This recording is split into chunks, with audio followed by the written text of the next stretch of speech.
พ่อแม่ก็เลยถามว่าจะเอาจริงจังไหมผมเลยว่าจริงจังครับ เลยพ่อกับแม่ก็เลยได้ไปจ้างคนมาสอนให้โอ้โหนี่เหมือนกับลูก ลูกคุณหนูเหมือนกันนะ จ้างเทรนเนอร์มาสอนมวยขึ้นมา108ผมไม่ต่อย กลัว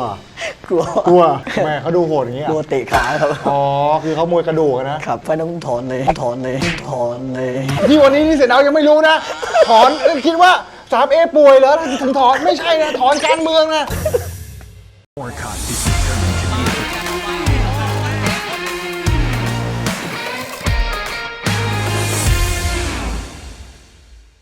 สวัสดีครับกลับมาพบกับรายการยีดีแมนทอล์คครับสัปดาห์ที่ผ่านมาไม่ได้ลงคลิปนะฮะสัปดาห์นี้เราเลยหาแขกรับเชิญมานะครับต้องบอกว่าน่าสนใจมากๆนะครับแขกรับเชิญคนนี้ยังไม่เคยมารายการเราเลยนะฮะเป็นครั้งแรกเลยในวันนี้นะครับก่อนจะพบกับแขกรับเชิญครับฝากทุกคนกดไลค์กดแชร์กด Subscribe ให้กับช่องยีดีแมนทอล์คด้วยนะครับทะยานขึ้นไปเรื่อยๆนะครับไปถึง 200,000 300,000 วันไหนถึงล้านซับโอ้โหจะประทับใจมากเลยรอวันนั้นนะฮะแขกรับเชิญเดินทางไกลมาจากจังหวัดบุรีรัมย์ เพื่อที่จะมาพูดคุยกับเราในวันนี้ครับสวัสดีครับ 3A ครับสวัสดีครับสบายดีนะฮะครับผมสบายดีครับผมรวยยังครับครับรวยยังครับพออยู่ได้ครับพอไม่ลำบากครับไม่ลำบากครับผมกลับมาอยู่ด้วยกันอีกครั้งหนึ่งในรอบกี่ปีเนี่ย5 ปีกว่ามั้งครับ5 ปีกว่าครับผมก่อนหน้านี้ก็อยู่ด้วยกันมาตลอดนะครับแล้วก็เดินทางไปเป็นครูมวยเนาะที่สิงคโปร์ใช่ครับแล้วตอนนี้ก็กลับมาอยู่ประเทศไทยแล้วต่อยมวยได้อายุเท่าไหร่ผมเริ่มชกมวยตั้งแต่9 ขวบครับ9 ขวบครับต่อยที่แถวบุรีรัมย์ครับที่บ้านเกิดเลยครับอยู่ในค่ายของขี้เกียจยังครับตอนนั้นยังไม่ได้เข้าค่ายครับแล้วเริ่มยังไงอยู่ดีทำไมถึงอยากมาชกมวยเพราะอะไรมีคนมาพูดมาเล่าแล้วผมได้ยินว่าเขามีงานวัดที่บ้านประมาณเดือนหนึ่งเขาจะจัดผมก็เลยคิดว่าอยากต่อยอยากชกคือแล้วเป็นมวยเหรอไม่เป็นเลยคือตอนนั้นคือว่าอยากโชว์เพื่อนตอนนั้นที่มัดจุกปะครับใช่ไหมตอนนั้นเป็นจุกอยู่ฮะเป็นไอจุกเลยตอนนั้นนะครับแล้วไงคิดว่าคงจะชกแค่ไฟเดียวอะไรสนุกครับก็ไป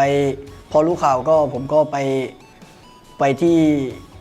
โรงสีครับไปโรงสีเพื่อที่จะไปเอาเก็บใส่กับถุงปุ๋ยครับมาเป็นกระสอบครับมาแขวนกันใต้ต้นมะม่วงแล้วก็เตะเล่นคนเดียวอยู่ไม่มีใครสอนไม่มีครับอาทิตย์หนึ่งครับแล้วไงต่อแล้วก็เบื่อขี้เกียจตามภาษาเด็กครับตามภาษาเด็กแล้วก็ไปเล่นกับเพื่อนๆพอถึงเวลาเปรียบครับผมก็เดินไปกับจากบ้านไปประมาณเกือบ2 โลครับก็เดินไปแล้วก็ยืนดูแล้วพอดีมันมีนักมวยที่เขามาเปรียบที่เวทรุ่นเดียวกันกับผม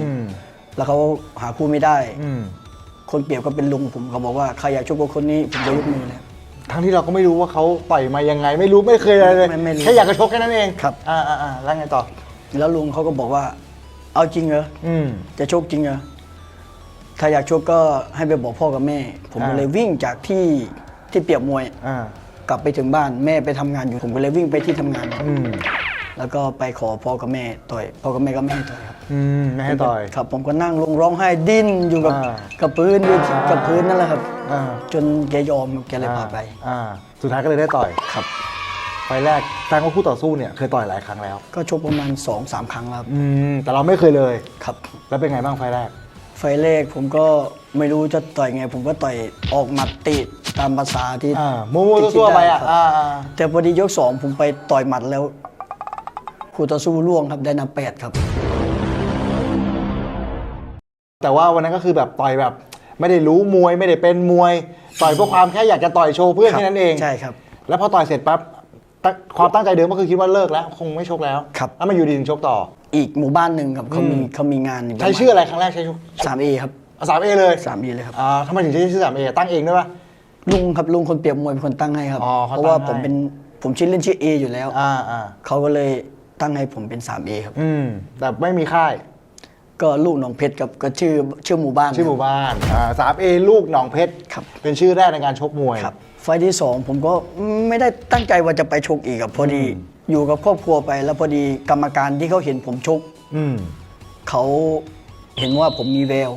เขาเลยมาบอกผมว่าอีกประมาณ2 วันจะมีการเปรียบมวยที่อีกที่หนึ่งสนใจอยากจะไปเปรียบไหมผมก็เลยนั่งคิดก็เลยว่าไปครับ ได้ตังค์ไหมไฟล์แรก ไฟล์ได้ตังค์ครับ ได้เท่าไหร่ได้เท่าไหร่ ค่าตัวได้100 บาท 100 บาทเยอะนะ เยอะนะเมื่อโอ้โห30 กว่าปีที่แล้วนะ เยอะครับ ใช่ไหมแล้วก็ไฟล์ที่ 2 อีก 2 วันเลย ตอนนั้นได้โชคกับแชมป์ของภาคอีสานนะครับแชมป์ของบุรีรัมย์เลยครับ โอ้โหแสดงว่าเขาต่อยมาหลาย10 ไฟล์แล้วนี่ ครับเขาได้เป็นแชมป์ครับ แล้วไฟล์ที่ 2 นะ ไฟล์ที่สอง เออ ครับ แล้วยังไง ก็ผมไม่รู้ว่าเขาเก่งไม่เก่งผมไม่รู้มวยครับ เอ ก็ อ แล้ว คอยชกก็ชก เขาบอกว่าเขาหาคู่ไม่ได้เหมือนกัน เออ ผมเลยเอาผมต่อยแพ้ครับแพ้ครับ แพ้ครั้นี้มันแพ้ละที่ชนะก็เป็นยอดคนแล้ว 2 ยกผมชนะครับ เออ ผมมาเสียยก 3 ครับ หมดแรงนี่เหรอ หมดแรงโดนรัดเดียวตี ไม่เป็นแก้ไม่เป็น แก้ไม่เป็นครับ แก้ไม่เป็น ก็เลยเสียเดิมพันเยอะด้วยครับ เสียมีเดิมพันด้วย เดิมพันด้วยครับ คือคนถือเราเหรอเราต่อย2 ไฟต์ด้วยนะ พี่น้องครับ อ๋อรวมๆกันไป รวมๆกันไปครับครั้งละตอนนั้นก็ประมาณครั้งละ3,500ครับ โอ้โหก็เยอะแล้ว ครับ ก็เยอะแล้ว เยอะมากครับ โอ้โหแล้วเราต่อยภายใต้ความกดดัน ครับ สรุปแพ้ เพราะว่าประสบการณ์เขามากกว่า ครับ แล้วพอคราวนี้เป็นไงมุ่งมั่นเลยไหม ผมร้องไห้เสียใจพ่อแม่ก็เลยถามว่า จะเอาจริงจังไหม ผมก็เลยว่าจริงจังครับ เลยพ่อกับแม่ก็เลยได้ไปจ้างคนมาสอนให้ โอ้โหนี่เหมือนกับลูก ลูกคุณหนูเหมือนกันนะ จ้างเทรนเนอร์มาสอนมวย ก็คือว่า ให้ส่วนตัว ซ้อมอยู่ที่บ้านนั่นแหละ เออ ก็จ้างเขาพอดี มีกระสอบใบหนึ่ง ครับ ถุงปุ๋ยเนี่ยนะครับ แล้วก็แค่นั้นเอง ครับ ก็จ้างเขาก็มวยเก่าครับ อืม ก็เลยจ้างมาสอน อืม ได้ประมาณเดือนนี้2 เดือนนี่แหละครับ ครับ เดือนของนั้นคือไม่ได้ชกเลยแค่ซ้อมอย่างเดียว ซ้อมแล้วต่อยด้วยครับ ซ้อมด้วยต่อยไปด้วย เดินสายไปทั่ว อ๋อ เดินสายไปเรื่อยๆครับ แต่ว่าเริ่มต่อยไปเรื่อยๆแล้ว เริ่มเป็นมวยแล้ว เริ่มเป็นมวยแล้ว ครั้งที่ 3 ก็เริ่มชนะ อืม ครั้งที่ 4 ก็ชนะ อืม ครั้งที่ 5 ผมมาเกมมือกับคนที่ผมแพ้ ก็แชมป์เนี่ย ครับ อ่า เกมมือตอนแรกผมก็ไม่ต่อยสู้ไม่ได้ อ่า แต่น้าผมว่าต่อยเถอะเขาจ้างผมต่อย ให้ตั้งหากอีก ให้ต่างหาก ต่อย ครับ แล้วไปไฟล์ที่ ชนะครับเกมมือชนะ 5โอ้โหแสดงว่ามันแม่งเหมือนกับแบบเส้นทางนี้แม่งแบบมาหาเราแล้วนะ กับแชมป์ซึ่งคิดว่าจริงๆแล้วประสบการณ์4 ไฟต์เนี่ยมันสู้เขาไม่ได้อยู่แล้วแหละ ครับ แต่พอเริ่มเป็นมวยเท่านั้นแหละ เริ่มรู้วิธีการออกอาวุธ เริ่มที่จะได้แล้วคราวนี้ปุ๊บไฟต์ที่ 5 มาแก้มืออีกครั้งชนะ ค ครับ ราวนี้โอ้โหแม่งจิตใจแม่งคึกเขิมแล้วสิ ไฟล์นั้นผมโอ้โหดีใจมากครับ เพราะว่า เออ ก็ขึ้นไปก็เป็นรองเขา2-1 3-1ครับเพราะว่าเราเคยแพ้เขาแล้วก็ผมก็ยังไม่รู้จากมวยเท่าไหร่ครับ จำได้ไหมว่าชนะด้วยอาวุธอะไร จำได้เลยยก 3 ผมเดินดันเตะดันแทงดันต่อยก็ตอนเล็กๆผมเป็นมวยที่เดินครับ เดินหา เดินเตะเดินต่อยเดินแทงครับครับ เปิดเกม เปิดเกมเดินเตะเดินต่อย อ๋อแล้วก็ชนะคราวนี้ไม่หมดแรงแล้ว ไม่หมดแรงครับ เป็นมวยแล้ว ครับ เอาละ5 ไฟต์ชนะมา 4 แพ้ 1 ครับ แต่ว่าแก้มือได้แล้ว ครับ แล้วคราวนี้ชื่อเสียงมันก็ต้องมาแล้ว เพราะว่าชนะแชมป์อ่ะ ใช่ครับ ใช่ปะ ก็ในบริเวณที่ว่าบุรีรัมย์ก็ถ้าไปเปรียบมวยเขาจะถามเลยเขาจะบอกเลยว่าถ้ารุ่นเดียวกันก็บอกเลยว่า ถ้าเห็นหัวจุกๆตาโตๆอย่าไปจับนะอะไรประมาณนี้ครับ ชื่อเรายังไม่ได้ติดมาก แต่ว่าให้จำไว้ว่าใครที่เป็นเด็กหัวจุก ครับ ตาโตๆเนี่ย ครับ อย่าไปสู้นะ ครับ สู้ไม่ได้แปลแบบนี้เลยไหม ก็คือว่าก็ไม่ได้ว่าสู้ไม่ได้คือว่าก็ให้แบบเลี่ยง เลี่ยงไม่จำเป็นอย่าไปชกกับตัวนี้ ครับ ประมาณนั้น พอมาถึงตอนนี้เข้าค่ายใหญ่ยัง ยังครับ ยัง5 ไฟต์นี้ยังไม่เข้าค่ายใหญ่ ยังครับ ซ้อมเอง ซ้อมเองครับไฟล์ที่ 6 ไฟล์นี้โอ้โหเจ็บตัวมากครับ เพราะว่าเปรียบกับนักมวยที่เก่งและตัวใหญ่ผมแบบประมาณ3กิโลครับ แล้วไม่ไปชกกับเขาอ่ะ ก็เขาขอให้ช่วย ให้ช่วย ครับ นั่นแหละ ให้ช่วย เจ็บหนักเลยครับเนี่ย ครับ คนที่โชคกันอ่ะมารู้ตอนหลังว่าเป็นญาติกัน ออกเป็นญาติกัน คนที่ต่อยกับเราเนี่ยเป็นญาติกับเราด้วย ครับ แต่ว่าขึ้นไปตัวเล็กกว่า3 โล ครับแบก3 โลครับ แล้วเขาเป็นมวยด้วย ครับ แล้วเป็นไงไฟต์นี้เจ็บขนาดไหน แพ้น็อกครับ แพ้น็อกเลยเหรอ แพ้น็อก แพ้น็อกคือโดนลูกไหนน็อกอ่ะ โดนเตะน็อกครับ โดนเตะลำตัวเนี่ยเหรอ ครับ เหรอ คือมันใหญ่มากใช่ไหม ใหญ่ครับ ทนไม่ไหว ครับ แล้วเป็นไงพอไฟล์นี้จบแล้วเป็นยังไงบ้าง ก็เสียใจก็ตั้งใจเอาใหม่ครับ อ่า ทีนี้ก็พอมาชกมาเรื่อยๆ ประมาณไฟท์ที่ 10 ทางค่ายทรณเกียรติ ฮีเกียรติ ครับมีเกียรติเริ่มให้คนมาดูครับ ให้ไปอยู่ฮีเกียรติไหมไปอยู่ทรณเกียรติไหม ครับ แล้วเราว่าไง ตั้งแต่ผมชกมาผมไปเสียเปรียบเขาทุกครั้งเลย แบกทีละ2 โล 3 ตัว โล เราเล็กต่อยแค่ 10 ครั้งเนี่ยชนะมวยดีๆเนี่ยมันก็ต้องพาร์ทชั้นไปเรื่อยกระดูกมวยเราน้อยแต่เราเจอมวยเก่ง แล้วเราก็เจ็บ ครับ คราวนี้ก็ต้องอยากจะเข้าค่ายใหญ่แล้ว เฮียเกียรติมาติดต่อว่าไง จะจัดให้ต่อยกับคู่ต่อยที่ผมชนะที่ว่าเป็นแชมป์ของบุรีรัมย์นะครับเขาจะจัดต่อยเดิมพันผมก็เลยเข้าค่ายซ้อมวันนั้นชกเดิมพันข้างละ 20,000 ครับมีเดิมพันน่าจะมากกว่า 20,000 ครับเพราะว่าแล้วก็ชกแล้วผมก็ชนะแล้วผมก็กลับบ้าน ก็ตอนแรกผมคิดว่าจะไปแค่ไฟล์เดียวเขาให้คนไปตาม เพราะว่ามีรายการชกที่บัวใหญ่ก็เลยมาเลยยาวเลยครับ อ๋อนั่นก็เลยอยู่กับทรเกียรติยาวเลย ครับ ก็คือเฮียเกียรติเขาก็ชอบในความเป็นสไตล์ของเรานะแล้วก็เขาก็ในพื้นที่บุรีรัมย์เนี่ยก็เป็นค่ายใหญ่นะครับค่ายใหญ่ทรเกียรติเมื่อก่อนมีภูตะวันมีอะไรพวกนี้ใช่ไหม ครับสัตบัน สัตบันภูตะวันพวกนี้ ตะเวนโชคแถวภูทรก็แถว เตอร์กระบุยดังๆยุคนั้นนะมีใครบ้างที่เราเคยเจอมาแถวบ้านนอกที่เราแบบไปปะทะมาแถวภูทร มีกับยอดแสนไกล ยอดแสนไกลหลายครั้งนะ หลายครั้ง ยอดแสนไกลยอดแสนไกลตอนนี้เป็นยอดแสนไกลแฟร์เท็กซ์เนาะ ครับ แต่เมื่อก่อนคือยอดแสนไกลซิกูออสนะเนาะ ครับ อ่าย อดแสนไกล นำศึก เพชรสุภาพันธ์เหรอ ครับ นำศึกเพชรสุภาพันธ์ เข้ม สอบพื้นจิตเนี่ยเหรอ ครับต่อยที่อดิศรครับ รุ่นนั้นเนี่ยใครเป็นตัวท็อปปะทะมาหมดแล้ว ครับ แล้วก็เดิมพันกับเขาเยอะไหมมากสุดตอนอยู่บ้านนอกเดิมพันมากสุดเท่าไหร่ ครั้งละ50,000 ต่อยกับใคร สูงสุดต่อยที่อดิศรครับอดิศรเวทีมวยอดิศรชกกับใครผมจำไม่ได้ ชนะไหม ชนะค ช รับ นะคือเสียงเริ่มมาแล้วเฮียเกียรติก็เอามวยต่อยอยู่เพชรยินดีอยู่แล้ว ครับ เข้ากรุงเทพตอนอายุเท่าไหร่ เข้ากรุงเทพครั้ง น้ำ แร หนั ก กอะไรน้ำหนักอะไร100 ปอนด์ปะ ไม่ครับ ไม่ถึง 38 โลครับ ครั้งแรก38 โลอ่ะเอาเพชรยินดีปะ ชกที่ลาดดำเนินครับของลูกพระบาทครับ อ๋อก็ศึกในเครือเนาะ ครับ ไปต่อยลูกพระบาท ครับ วันนั้นต่อยใครจะไปได้ปะ ต่อยครับ อายุเยอะแล้วนะครับ ความจำมันก็จะไม่ค่อยดีนะครับ อายุปีนี้เขาก็ใกล้จะ40แล้ว ความจำอะไรเขาก็จะแบบเลื่อนลางหน่อยนะฮะแต่ว่าวันนั้นก็คือ38 โลมาต่อยที่กรุงเทพ ครับผมต่อยที่ ตื่นเต้นปะ ตื่นเต้นครับเพราะตอนเล็กๆผมจะมาถ้าผมไปชกที่นวนครหรือว่าแถวบางใหญ่เนี่ยก็จะมาดูมวยที่ลุมพินีก่อนแล้วค่อยไปชกพาพี่ในค่ายชกก่อน แล้วผมก็ไปชกที่บางใหญ่ครับ ก็จะเข้ามาเห็นบรรยากาศในสนามมวยแล้วว่าบรรยากาศเป็นแบบนี้ ใช่ครับ วันหนึ่งเราได้ขึ้นไปยืนบนเวที ครับ ครั้งแรกชกที่เวทีมวยราชดำเนินผลเป็นไง ชนะครับ ชนะ ชนะ ชนะเสร็จปั๊บ38 โลแล้วต่อยกรุงเทพต่อไหมหรือว่าบ้านนอกสลับไปมา ก็ต่อยวัดบ้านนอกสลับไปมา แล้วก็มาย้ายมาต่อยที่ลุมพินีครับเพชรยินดีค ให้ รับ ยินดี ครับ ไฟล์แรกต่อยกับ ไม่เป็นไรเดี๋ยวค่อยๆคิด มันนานแล้วนะ นานกับนาน แล้ นะแต่ว่า ประมาณกี่ขวบเนี่ยเข้ามาอยู่เนี่ยอายุเท่าไหร่ ประมาณ 15 หรือเปล่าครับ อ๋อก็เป็นนายแล้วนะ15น้ำหนักก็ประมาณสัก38 โล 40 โลประมาณนี้ 16เพราะว่าแต่ว่าน้ำหนักไม่ถึงครับ เพราะว่าชกมากลดน้ำหนักเยอะลดน้ำหนักบ่อย เลยเป็นกระเด้งครับ แกรนไหม แกนครับ แกนเนอะ มีอยู่ครั้งหนึ่งครับแต่เดือนหนึ่งเต็มๆผมเดินสายแถวภาคอีสานครับคืนหนึ่งผมชก2 ครั้งครับ ไปเปรียบที่อุดรเสร็จได้คู่ แล้วผมก็ขึ้นรถเขาไปเปรียบอีกที่หนึ่งที่ขอนแก่นแล้วไปมีคนที่ขอนแก่นกับตัวเท่าผมก็เลย 2 ไฟต์เลย 2 ไฟล์เลยครับ แล้วชนะ2 ไฟต์ปะ ชนะครับ 2 ไฟต์ด้วย ครับต่อยที่ขอนแก่นขอเขาต่อยต้นคู่เล็กๆเพื่อที่จะไปทัน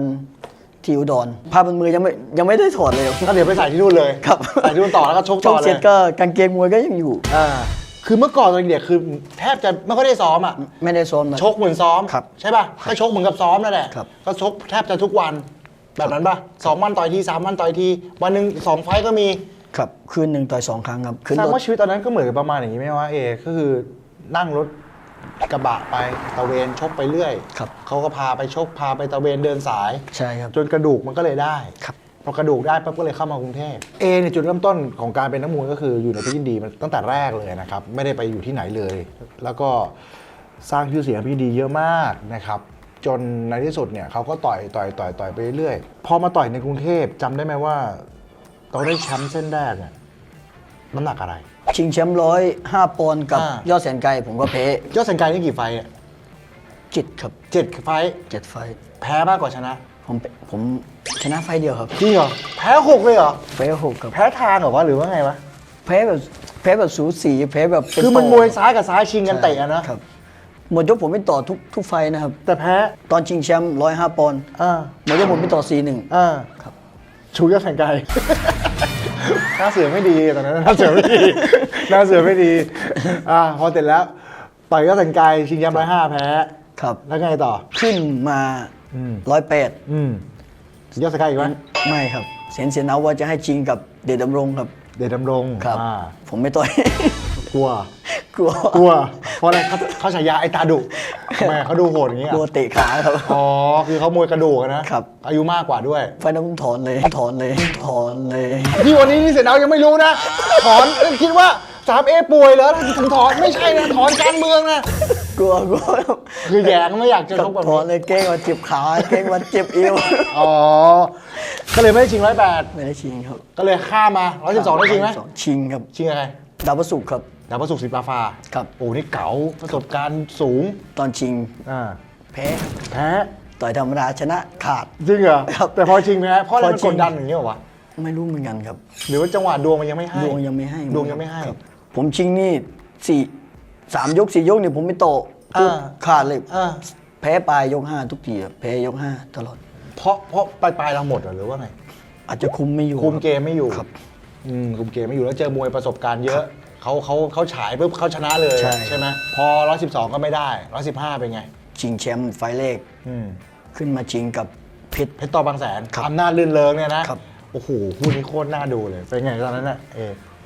เขายอดฝีมืออ่ะ ครับ ผมก็คิดว่า โคมทิพย์ท่าไม้ ครับ เพชรต่อบางแสน ผมคิดว่าผมสู้ไม่ได้ครับ จริงเหรอตอนประกบอะเหรอ ตอนประกบ เขาชื่อเสียงเขาโอ้โห ครับ เขาแบบกระดูก แล้ ขัด ว เงาเลยอะ แล้วลูกเตะก้านคอแกโอ้โห ใช่จัดจ้านมาก เร็วมาก เออ ผมอ่านว่าผมคิดในใจผมสู้ไม่ได้ ผมจะโดนก้านคอไหม เออ แต่พอมาโชกกันผมอาศัยลูกหนักครับ บทไปเรื่อยอย่างนี้ใช่ไหม ดอกต่อดอกทีต่อทีผมหนักกว่าครับ อืม ครับแล้วก็พี่แกก็มาลงเหลี่ยม หลงเหลี่ยม ครับ แต่พี่แกชกกับพี่แกหลายไฟท์นะครับ อืม ชกนอกรอบก็ไฟท์หนึ่งเราไปชกที่ไฟท์นั้นผมไปแพ้อยู่ที่สงขลา เอาไปต่อยที่สงขลาด้วย ครับ อ่า พงศักดิ์เล็กก็ต่อยไฟท์นั้น ครับ อ่า แพ้เสร็จแล้วมาจัดชิงแชมป์ อืม ผมก็หวั่นครับ เพราะว่าเก็บกลัวสู้ไม่ได้ครับ